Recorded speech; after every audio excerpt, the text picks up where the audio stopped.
Hey, what's going on? We are here in Liverpool at the Blur event, and I'm sitting in with Ben Ward. You're the community manager at Bizarre Creations, and you can keep looking ahead.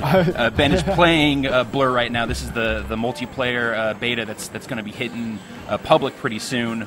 And Ben, why don't you just tell us a little bit about what is included in this package, what people can expect from the multiplayer beta? Sure. So really it is a real beta. I mean, we are using this to test the game, put together all of our networking code, make sure it works as smoothly as it possibly can. So this isn't just a fancy word for demo? You got it. Yeah, this Excellent. is actually something that we're going to use to build the game, which is quite unique, I think, at the moment. So with this particular beta, we've got 4 tracks in the game. There's just a selection of cars, a selection of game modes, but not really anything that you'll see in the full game. It's really a taster and a sample, so we can see how our network fares, and also give you guys a taste of the game. All right, now we just finished up a race here. You did not do great. We've got 19 out of 20. In fairness, I started at the back. You did start halfway through this, but we're going to get into the kind of in between races screen, and I want to. Oh, you did get for dexterous. You did get that award. So. Yeah, I did do well. I do manage to pick out longest without being hit. I think that's because you were just sitting still for a long time.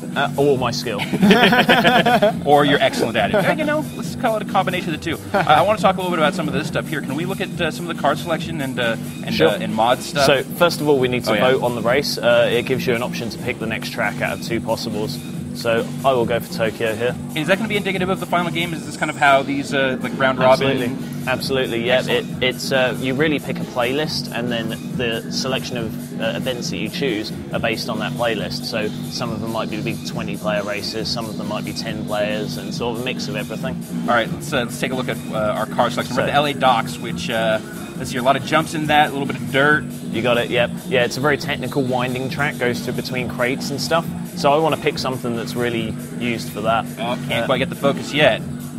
There's just so much going on that I want to talk about in this game, because you've got the leveling, we've got the variety of cars, and kind of there's different classes, and then even within each class, you've got the Audi S3 here, which is grippy, and then you've got some that are a little more drifting. We'll look at mods, I guess, after this race. I was too slow. Yeah, you get a few seconds to pick these things before the next race starts, so it really tries to keep you in the action the whole time. Yeah. I've noticed on the loading screens before each map, there's a kind of a little basic outline of what the map flows like.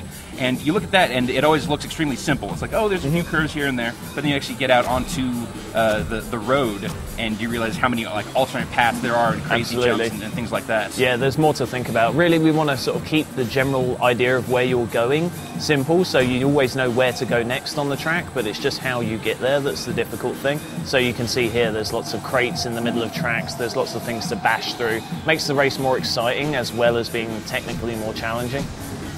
All right, so this race is just warming up, but already chaos on the track. We're at the front of the pack here, so these blue things you see on the track are shocks that have been fired by other players. They target the guys who are leading the race at that moment, so really try to bring them back. Now, you just picked up a bunch of fans for avoiding all of those shocks there. It seems like there's a lot of behavior in the game that just kind of you are earning additional experience for just by racing. Yeah, you're correct. Yeah, there's all these things that you've got to think about as you're racing. It's not just approaching corners. It's not just taking the right racing line. You've got to pick up the right power-ups, use them in the right way, worry about your opponents, complete fan challenges, and really just think about all these different things as you go. That was one of our main aims with Blur, was to improve the on-track experience of racing games, not just make the cornering more complex. Right. Also, the strategy with the power-ups seems to be one of the biggest things in Blur, at least from my experience so far. Mm-hmm. Yeah, you're right. I mean, all of the power-ups are designed so that they work with one another. So it's not just a case that you fire a homing missile, we call that a shunt, and then it's always going to hit. You can actually steer. In fact, I've got one on my tail right now. Oh, too slow. I love that color separation when you get hit. I could have fired my power-ups backwards behind me if I was quick enough and stop that shunt from impacting me. So you can really do a few various things, drop a mine behind so that, here we go. There you go, I took it out. Nice. So if you're quick enough, you can use your power-ups to the advantage and really sort of avoid those hits. One of my favorite things to do thus far is notice you get little extra bonuses if you use the little darts while you're drifting, or like if you hit an opponent that's really far away, they give you a little extra juice for not just performing the basic move, not just landing the shot, but landing it with a little bit of style. Yeah, you got it. And that's really what Bazaar racing games have always been about, is about stylish driving. And Blur's no exception, really. It's about taking the basic on-track experience, the basic formula of going around corners, but doing it well and doing it differently to everyone else. Definitely shades of kudos in here for sure. Yeah, I think so. I think we really wanted to stick to our strengths, what we had done really well in previous games. So fans are reminiscent of kudos. We've got these things called fan challenges or fan demands, which are on-track icons that you drive over, and then that one of them in particular starts at kind of a cone challenge type thing. So you drive between cone barriers, and if you hit all of them, then you get a massive fan bonus. So kind of similar to what we've done in the past, but with a new spin on it.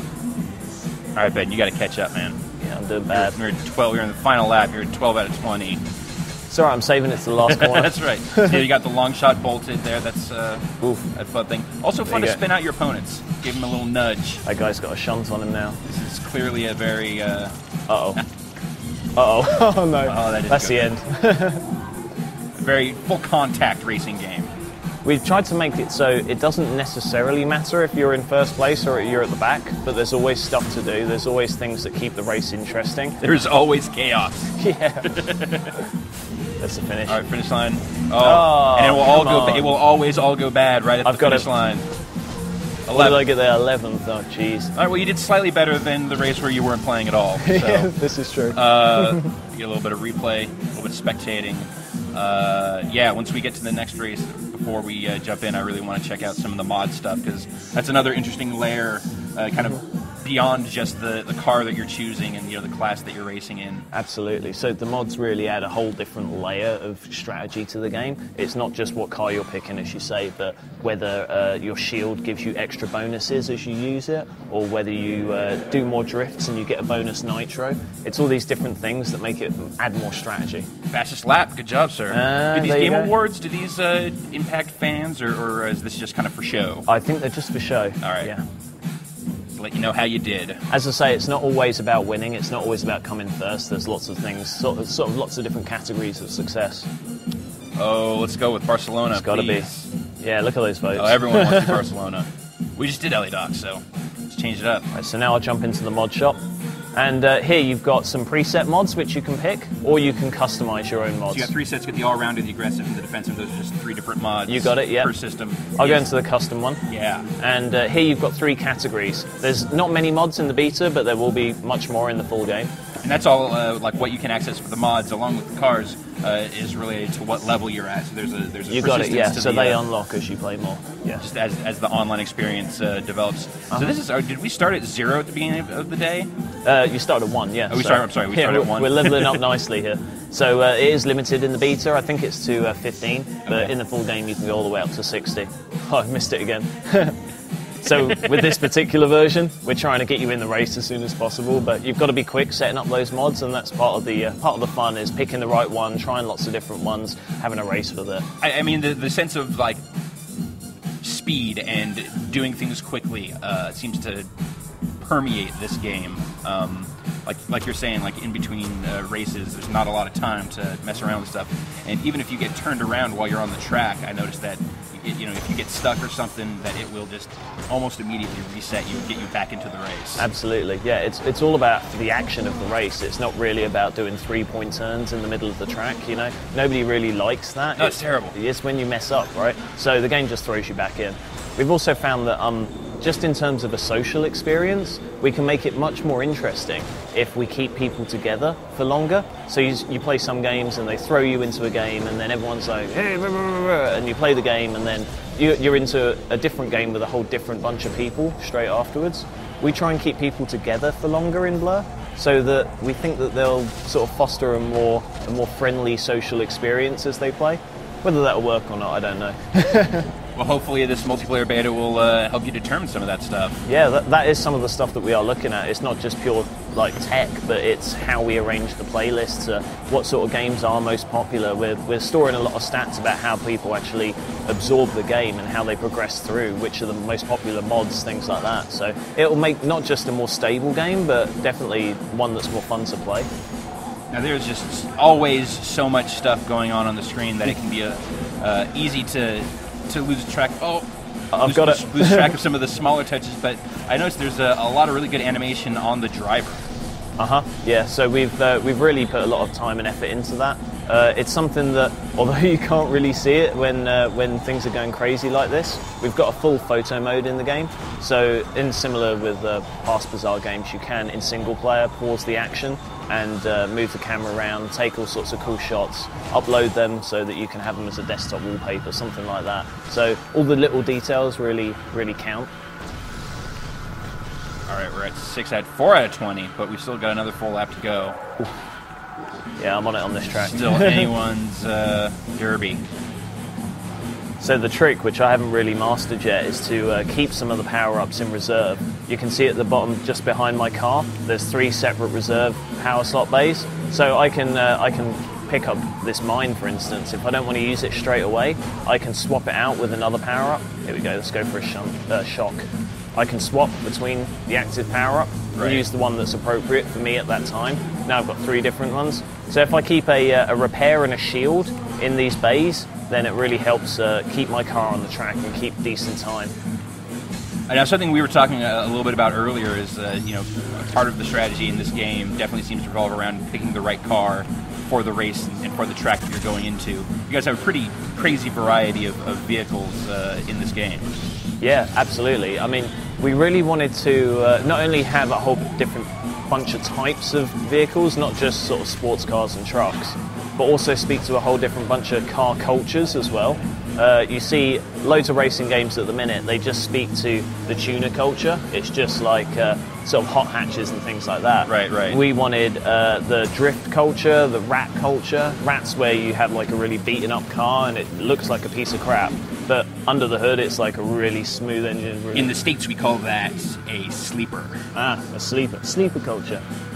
So we've spoken to a whole bunch of different types of cultures, and that's why you've got such a wide variety of cars, and they all work in different ways to be good at different game modes. So some might be, like the big Humvees and the big trucks, much better in Motor Mash, which is more about blowing the crap out of people, rather than some of the races. Pretty good position in that one. Yeah, that'll do. I could do better though, seriously. All right, yeah, let's get back into the menu here before the next race mods. starts and see if we can play around with some of the mod stuff a little more. Got to vote first. Got to vote. We'll go for Amboy.